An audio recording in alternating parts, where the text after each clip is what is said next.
If you've walked into your garden and things aren't blossoming as well as before, you're not alone. This week I stopped into the growing place to see how to plan for fall planting. The blooms of summer will soon be no more, leaving space in your garden for some fall foliage. A perfect way to fill the gaps, a container garden. They add a little bit of additional color to the garden with everything else kind of dying back. The perennials, a lot of the perennials other than asters and mums are not blooming at this time of the year. So by adding some of the annual color, they add additional color for short term. Perfect plants for a fall container garden are ones that will hold up to cooler temperatures. Some examples include cabbages, kales, grasses, and sunflowers.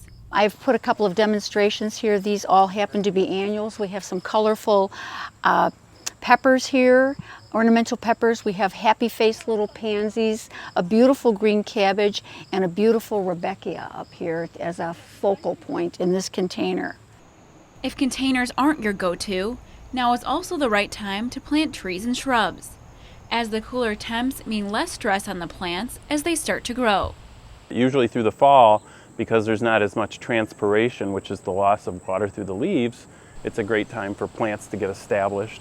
Also, even though the tops aren't growing on the plants, the roots still grow in the fall, which is very important because that gets you one step ahead for next spring as the roots are establishing themselves.